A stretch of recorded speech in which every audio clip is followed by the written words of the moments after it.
প্রিয় দর্শকবৃন্দ, তো আমি এখন যে বাড়িটিতে ঢুকবো এটিও একটা পুরাতন জমিদার বাড়ি, কিন্তু বর্তমান বসবাস করছে আশু ডাক্তারের বাড়ির পরিবারের স্বজনগণ। দেখুন, ঢুকছি।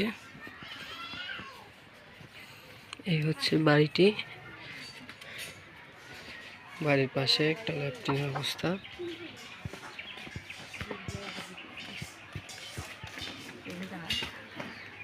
এই হচ্ছে পুরাতন বাড়ি। বাড়ির পাশে একটা ইন্দিরার মতো আছে। এই হচ্ছে সম্ভবত একটা কুয়া। কুয়াটাকে আমি আপনাদের দেখাচ্ছি। তো এটা সম্ভবত পরিত্যক্ত আছে, আপনারা দেখতে পাবেন।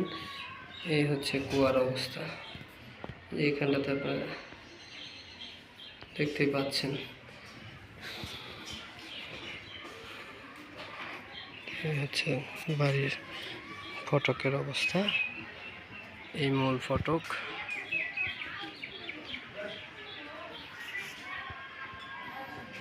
এই যে রাস্তা দিয়ে আমি ঢুকেছি, এটা হচ্ছে বাড়ির প্রাচীর। এটা ভগ্নাবশেষ অংশ আছে। চারপাশ দিয়ে আগে প্রাচীর ছিল, তো এখন প্রাচীর আর নেই আগের মতো। তো এই হচ্ছে ভিতরে যেটা দেখালাম কিছুক্ষণ আগে, যে সিঁড়ি আছে। এই যে ঘরগুলো দেখতে পাচ্ছেন,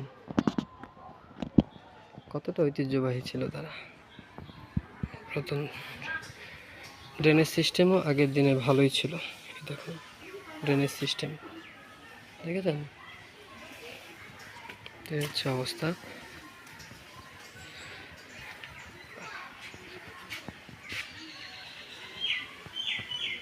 দাদু নমস্কার, কেমন আছেন?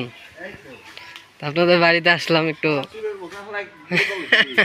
চোরের মতোই তো। মামা কি খবর? দিদা নমস্কার।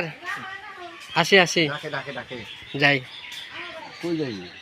আসলাম একটু, আমি এই পুরাতন বাড়িটা একটু ভিডিও করে নিয়ে যাই, অনেকে দেখতে চায় পুরাতন বাড়ি।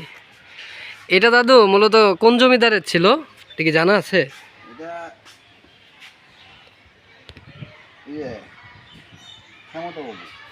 ক্ষমতা। আশু ডাক্তারের নামই শুনি সবসময়। আশু ডাক্তার তো আপনার বাবা ছিল সম্ভবত, না? উনি তো এখানে থাকতো ওনার পরে, ওই জমিদারের পরে। হ্যাঁ, আচ্ছা। এই পিছনে না? না, একটা দেখলাম ওই পাশে একটা ছাদের মতো ভাঙা অবস্থায় আছে প্রায়, ওটা তো উঠা যায় না। আচ্ছা, গম্বুজ ছিল।